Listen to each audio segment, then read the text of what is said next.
नमस्कार विद्यार्थी मित्र हो. मी प्राध्यापक प्रकाश सरगर. जॉग्राफी ऑनलाईन क्लासेसमध्ये आपणा सर्वांचे मनपूर्वक स्वागत. आज आपण इयत्ता 12वी विषय भूगोल क्वेश्चन बँकमधील प्रश्नांची उत्तरे बघत आहोत. या व्हिडिओचा भाग 8.2 आपण बघत आहोत. यामध्ये आज आपण भौगोलिक कारणे लिहा या प्रश्नांची उत्तरे बघणार आहोत. याच्या अगोदर आपण जे 8 भाग बघितलेले आहेत त्यामध्ये क्वेश्चन बँकमधील सर्व ऑब्जेक्टिव्हचे प्रश्न, नकाशा भरणे, सूची तयार करणे, नकाशा व आलेखावर आधारित प्रश्न, उतार्यावर आधारित प्रश्न, सविस्तर उत्तरे लिहा यांची उत्तरे बघितलेली आहेत. तर आज आपण भौगोलिक कारणे लिहा यांची उत्तरे बघणार आहोत. आता यामध्ये बघा, आपण 8.1 ह्या व्हिडिओमध्ये भौगोलिक कारणे लिहा यासाठी क्वेश्चन बँकमध्ये जे एकूण 40 प्रश्न दिलेले आहेत त्या 40 प्रश्नापैकी पहिले जे 20 प्रश्न आहेत त्यांची उत्तरे आपण याच्या अगोदरच्या 8.1 भागामध्ये बघितलेली आहेत.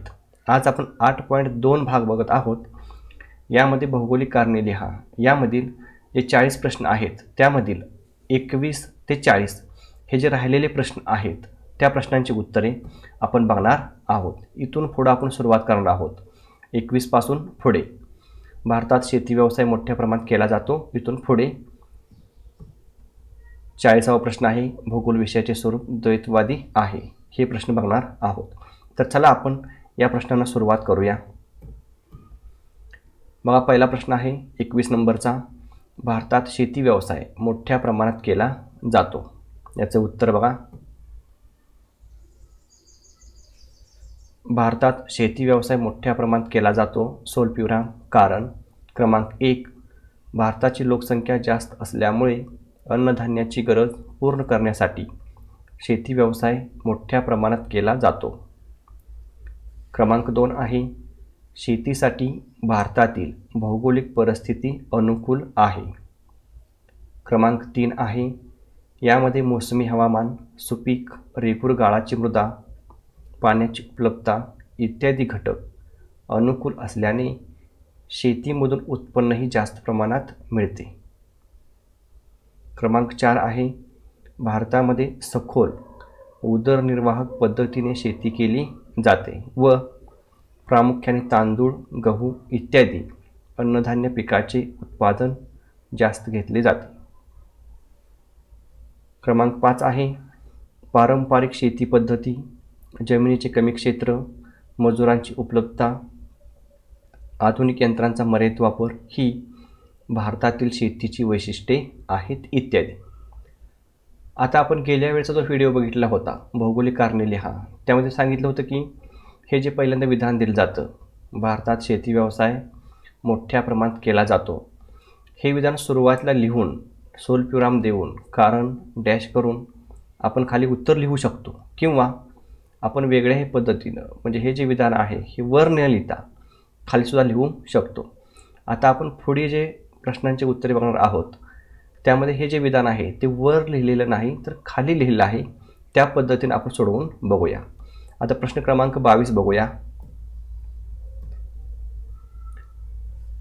प्रश्न क्रमांक 22 आहे, भारतातील छोट्या नागपूर पठारावर खाणकाम व्यवसाय विकसित झाला आहे. उत्तर बघा, क्रमांक 1, भारतात छोटा नागपूर पठार हे खनिजांनी समृद्ध असणारे क्षेत्र आहे. क्रमांक 2, भारतातील छोटा नागपूर पठारामध्ये झारखंड, ओदिशा हा शब्द बरोबर आहे बरं का, ओदिशा, बिहार व आसपासच्या प्रदेशांचा समावेश होतो. क्रमांक 3, छोटा नागपूर पठारावर लोह खनिज व दगडी कोळसा यांचे साठे मोठ्या प्रमाणात आहेत. क्रमांक 4, या पठारावर लोह खनिजावर प्रक्रिया करून पोलाद निर्मितीचे उद्योगधंदे प्रामुख्याने आढळून येतात. इत्यादी कारणामुळे छोटा नागपूर पठारावर खाणकाम व्यवसाय विकसित झाला आहे. आता या ठिकाणी बघा, आपण हे जे प्रश्नातलं विधान आहे ते वर न लिहिता या ठिकाणी खाली लिहिलेलं आहे. अशा पद्धतीनं खाली लिहिलं तरी चालेल. आता आपण या ठिकाणी वर न लिहिता खाली लिहिलेलं आहे. आता प्रश्न क्रमांक 22 बघितला. 23 नंबरचा प्रश्न बघूया. कॅनडामध्ये लाकूड तोडीचा विकास झाला आहे?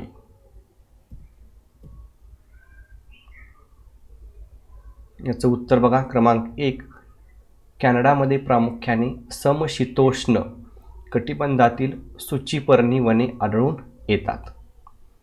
क्रमांक 2 आहे, सूचीपर्णी वनामधील लाकूड मऊ, वजनाने हलके असल्यामुळे लाकूड तोड करणे, लाकडाची वाहतूक करणे सोयीस्कर असते. क्रमांक 3, कॅनडामधील सूचीपर्णी वने मोकळ्या स्वरूपाची आहेत, त्यामुळे तोडणी करणे अडचणीचे ठरत नाही. तोडणी व वाहतूक सुलभ होते. चौथा क्रमांक आहे, कॅनडामध्ये अतिथंड हवामान, अतितीव्र हिवाळे यामुळे शेती, पशुपालन, मासेमारी इत्यादी प्राथमिक व्यवसाय करण्यात अडचणी येतात. क्रमांक 5 आहे, तसेच लाकडांच्या ओंडक्यांची वाहतूक हिमनद्या व बर्फ वितळल्यानंतर पाण्यामधून कमी खर्चामध्ये करता येते. इत्यादी कारणामुळे कॅनडामध्ये लाकूड तोडीचा विकास झालेला आहे. आता प्रश्न क्रमांक पुढचा बघूया, 24 नंबरचा. विस्तृत शेती हा व्यापारी शेतीचा प्रकार आहे.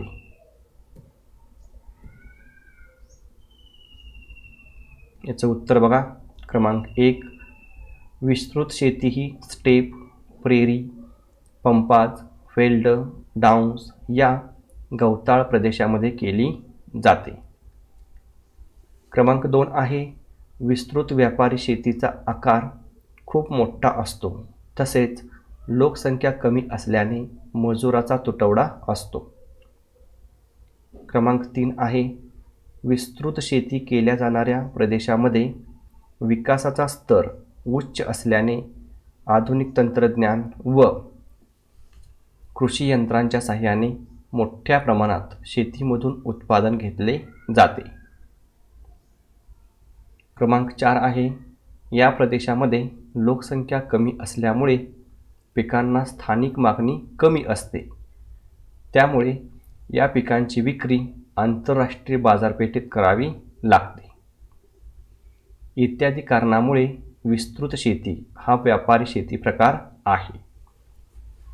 आता प्रश्न क्रमांक पुढचा बघूया, 25 नंबरचा.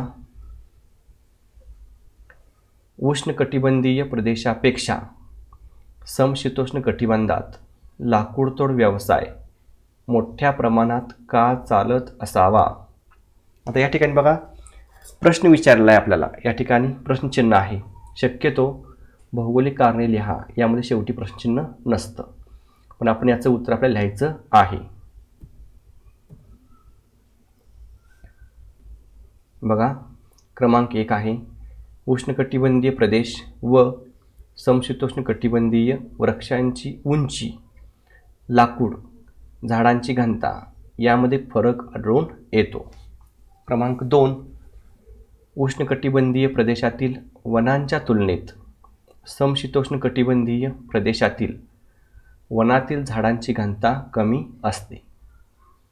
क्रमांक 3, समशीतोष्ण कटिबंधातील झाडे सरळ उंच वाढतात, तसेच या प्रदेशातील हवामान आल्हाददायक असून आधुनिक तंत्रज्ञान, वाहतुकीची सुगमता असल्यामुळे लाकूड तोड सहज शक्य होते.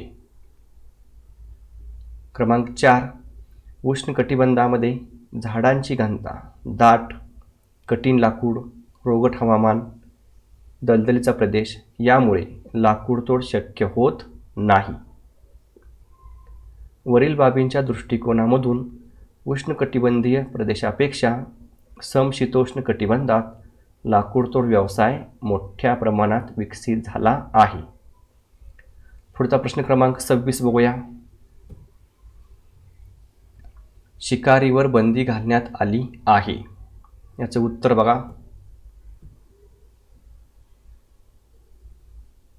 क्रमांक 1, प्राणी पक्षी यांची शिकार करून उदरनिर्वाह करणे हा मानवाचा प्राचीन मानवी व्यवसाय आहे.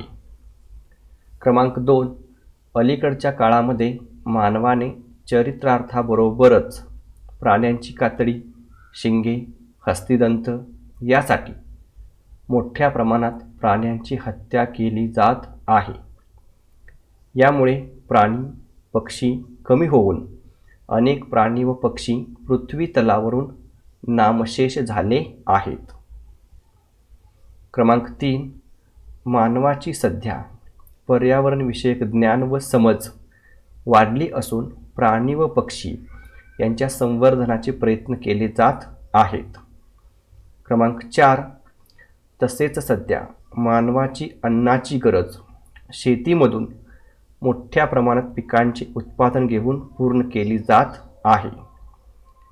इत्यादी कारणामुळे शिकारीवर बंदी घालण्यात आली आहे. प्रश्न क्रमांक 26 झाला. यानंतर प्रश्न क्रमांक 27 बघूया. उद्योगधंद्यांचे वितरण असमान असते. याचं उत्तर बघा. क्रमांक 1. उद्योगधंद्यांच्या वितरणावर खनिजांची उपलब्धता, कच्च्या मालाचे स्वरूप, पक्क्या मालाचे स्वरूप, बाजारपेठ, भांडवल, मनुष्यबळ, तंत्रज्ञान, वाहतूक, शासकीय धोरण इत्यादी घटकांचा परिणाम होतो.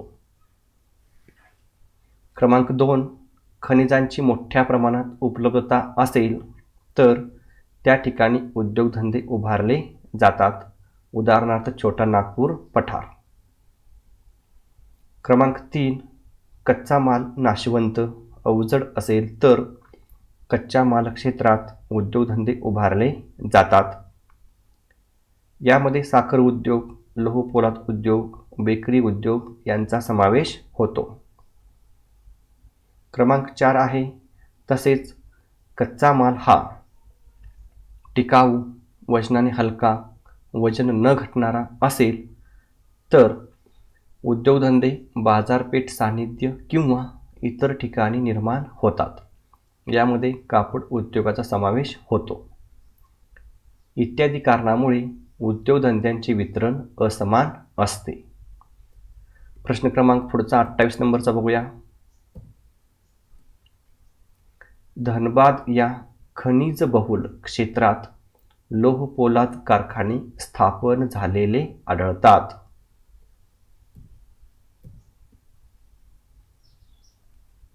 उत्तर बघा. क्रमांक 1. धनबाद हे ठिकाण भारतातील छोटा नागपूर पठारावर वसलेले आहे. क्रमांक 2.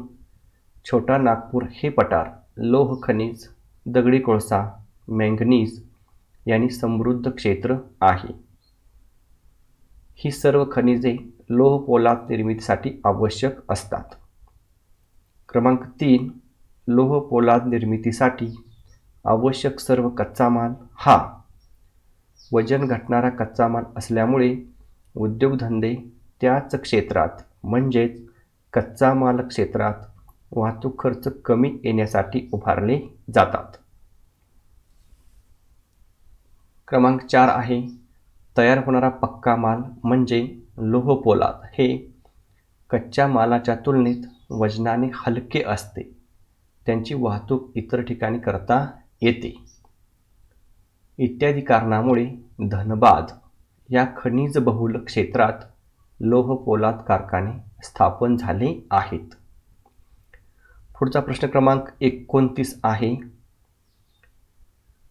कोकणातील रत्नागिरी आणि सिंधुदुर्ग जिल्ह्यात अनेक फळ प्रक्रिया उद्योग स्थापित झालेले आढळतात.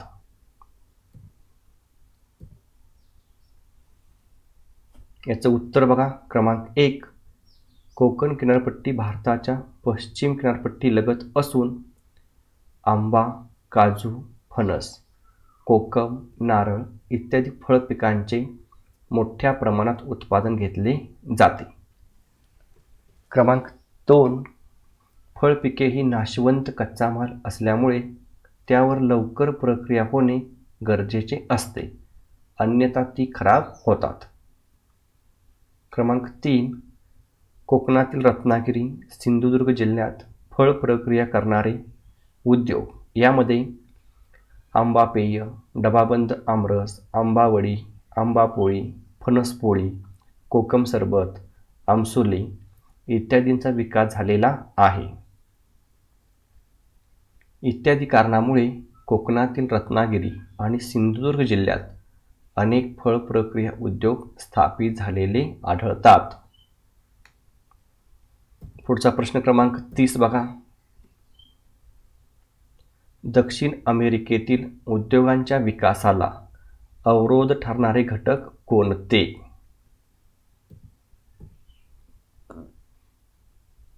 उत्तर क्रमांक 1. दक्षिण अमेरिका खंडाचा बहुतांश भाग जगातील सर्वात विस्तृत ॲमेझॉन नदीच्या खोऱ्याने व्यापलेला आहे. क्रमांक 2. विषुववृत्तीय हवामान व घनदाट वर्षावने यामुळे उद्योगधंदे उभारण्यास अडथळे निर्माण होतात. क्रमांक 3.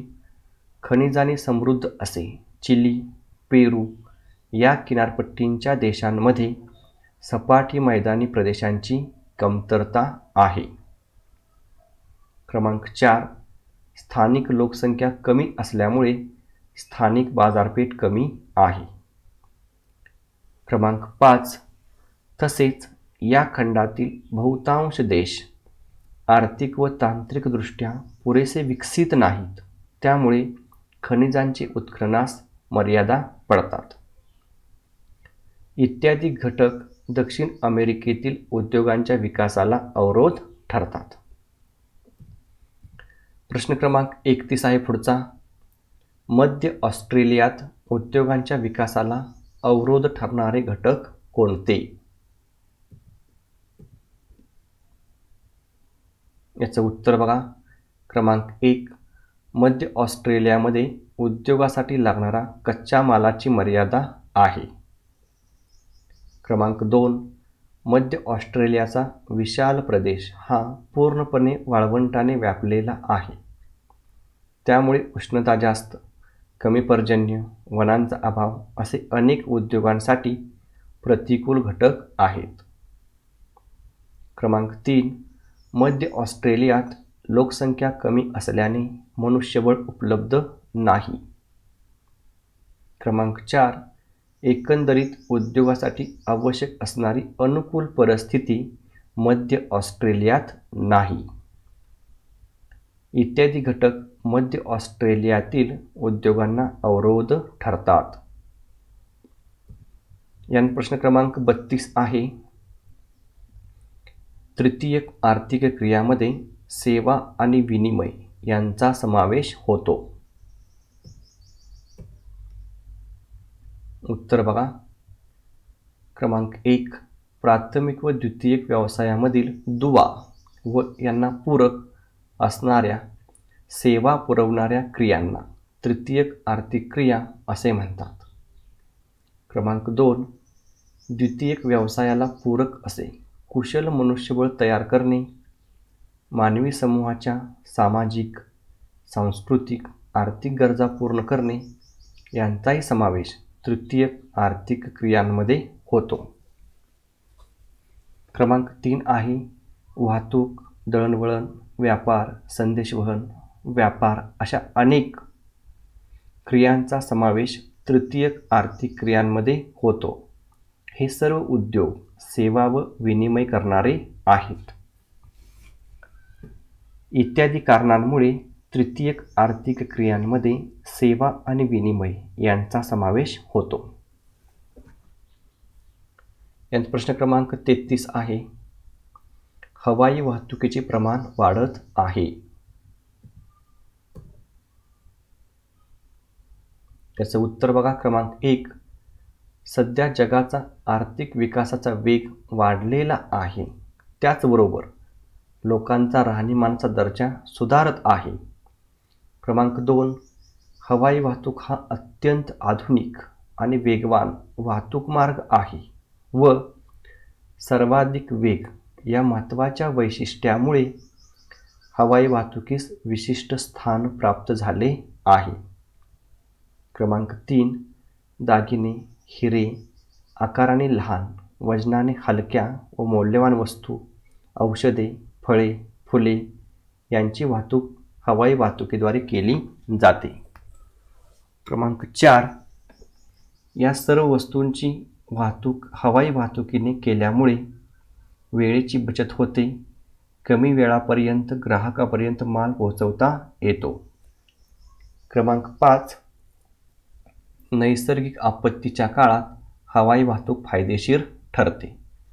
इत्यादी कारणामुळे हवाई वाहतुकीचे प्रमाण वाढत आहे. यानंतर पुढचा प्रश्न क्रमांक 34, भौगोलिक विविधता ही व्यापारास कारणीभूत ठरते.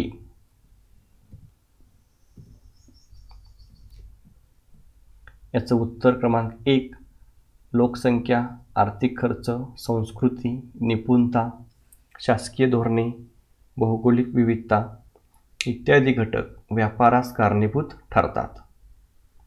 क्रमांक 2, पृथ्वीवर भौगोलिक विविधतेमध्ये नैसर्गिक घटक, साधनसंपत्ती वितरण, मृदा, वने, कृषी उत्पादने इत्यादी काही प्रदेशात मुबलक प्रमाणात सापडतात, तर काही प्रदेशात कमी प्रमाणात सापडतात.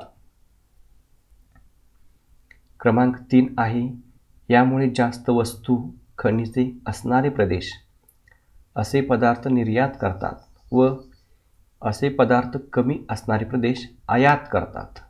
इत्यादी कारणामुळे भौगोलिक विविधता ही व्यापारास कारणीभूत ठरते. पुढचा प्रश्न क्रमांक 35 आहे, प्रादेशिक विकास हा प्राकृतिक रचनेवर अवलंबून असतो. याचं उत्तर बघा, क्रमांक 1, ज्या क्षेत्रात समान गुणधर्म असतात व जे एकसंध असतात अशा क्षेत्रास प्रदेश असे म्हणतात. प्रदेशामधील नैसर्गिक व मानवी संसाधनाचा योग्य उपयोग करून दरडोई उत्पन्न वाढविणे व जीवनमान उंचावणे याचा समावेश प्रादेशिक विकासामध्ये होतो. क्रमांक 2 आहे, प्रदेशाचे स्थान, हवामान, प्रदेशाची प्राकृतिक रचना, उंची, मृदा, पाण्याची उपलब्धता, समुद्र सान्निध्य इत्यादी घटक प्रादेशिक विकासावर परिणाम करतात. क्रमांक 3 आहे, सम व आल्हाददायक हवामान असणारा प्रदेश विकासात पुढे जातो. उदाहरणार्थ युरोप खंड. तसेच विषम हवामान असणारा प्रदेश विकासात पाठीमागे राहतो. उदाहरणार्थ विषुवतीय देश. क्रमांक 4 आहे, नद्यांची खोरी, मैदानी प्रदेश, सागरी किनारी प्रदेश यांचा प्रादेशिक विकासास जास्त उपयोग होतो, तर वाळवंटी, पर्वतीय प्रदेश यांचा प्रादेशिक विकास कमी प्रमाणात होतो. इत्यादी कारणामुळे प्रादेशिक विकास हा प्राकृतिक रचनेवर अवलंबून असतो. यानंतर प्रश्न क्रमांक 36, निरक्षरता, दारिद्र्य यासारख्या घटकांचा प्रादेशिक विकासावर परिणाम होतो. याचं उत्तर क्रमांक 1, लोकसंख्या आणि प्रादेशिक विकास हे दोन्ही घटक एकमेकावर परिणाम करतात. लोकसंख्येचे घटक प्रादेशिक विकास ठरवतात आणि प्रादेशिक विकास लोकसंख्येचे गुणात्मक घटक ठरवतात. जर जास्त लोकसंख्येचे साक्षरतेचे प्रमाण कमी असेल आणि निरक्षरता जास्त असेल तर त्याचा परिणाम कुशल मनुष्यबळाच्या उपलब्धतेवर होतो. साहजिकच असा प्रदेश आर्थिक विकासात मागे पडतो. क्रमांक 3, त्याचबरोबर लोकांचे राहणीमान निम्न दर्जाचे असल्यास आणि त्यांची क्रयशक्ती कमी असल्यास दारिद्र्य रेषेखाली असणाऱ्या लोकांचे जास्त प्रमाण विकासात अडथळे ठरतात. इत्यादी कारणामुळे निरक्षरता, दारिद्र्य यासारख्या घटकांचा प्रादेशिक विकासावर परिणाम होतो. प्रश्न क्रमांक 37, हिमालयीन पर्वतीय प्रदेशाचा विकास फारसा झालेला नाही.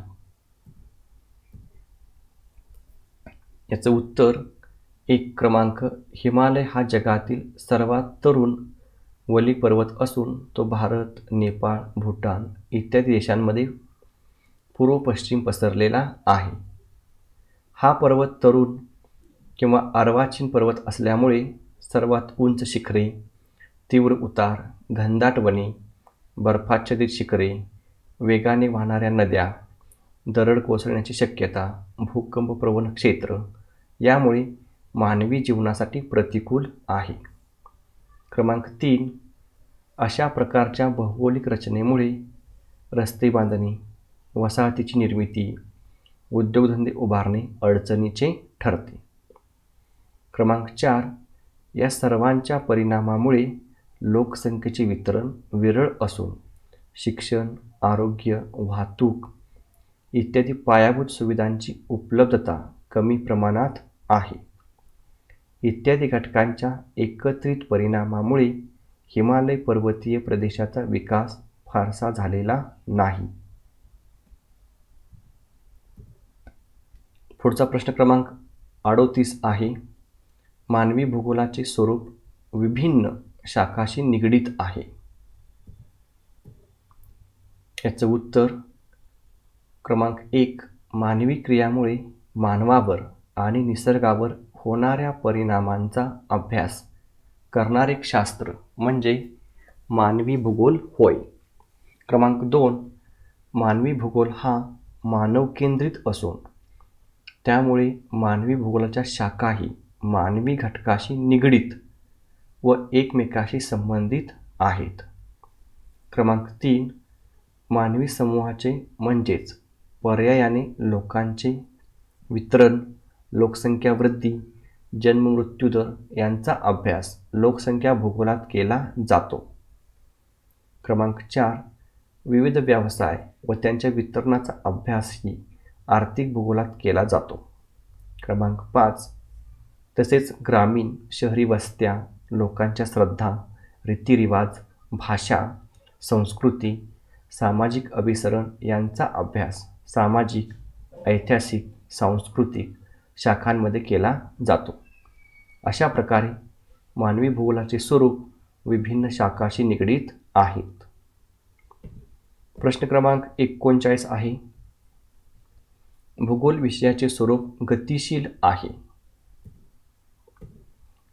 याचं उत्तर बघा. क्रमांक 1, भौगोलिक घटकांचे स्पष्टीकरण कार्यकारण भावाच्या चौकटीत करतात.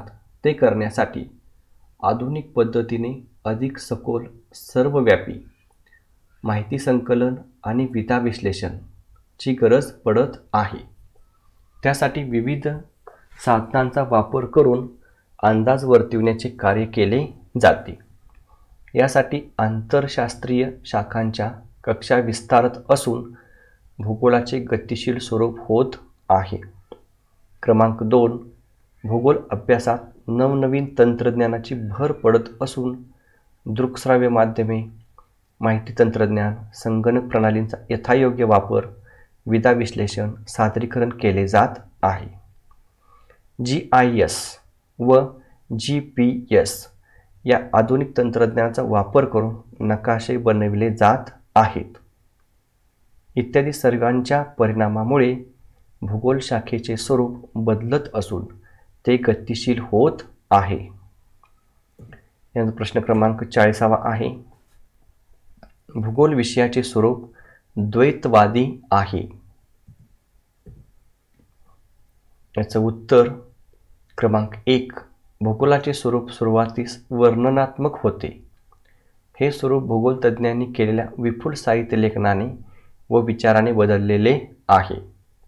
क्रमांक 2, हेकेटस, टॉलेमी, स्ट्रॅबो यांचे विपुल लेखन व जगाचा नकाशा तयार करण्याचा प्रयत्न यामुळे भूगोल अभ्यासकांना विश्लेषण करण्याची क्षमता प्राप्त झाली. या विश्लेषणामधून वेगवेगळे द्वैतवाद उदयास आले.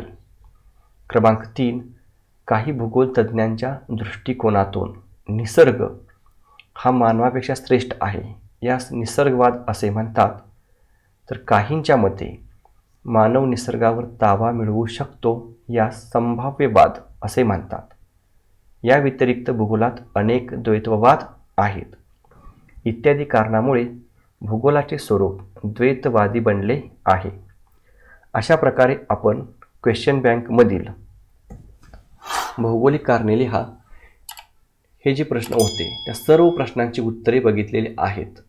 हे जे प्रश्नांची उत्तरं तुमच्या दृष्टिकोनातून म्हणजेच बोर्ड परीक्षे दृष्टिकोनातून खूप महत्त्वाचे आहेत. तुम्ही ही उत्तरं वहीमध्ये लिहून काढायची आहेत आणि नंतर पाठ करायचे आहेत. आपण पुन्हा भेटू क्वेश्चन बँकमधील एका पुढच्या व्हिडिओसह. तोपर्यंत नमस्कार.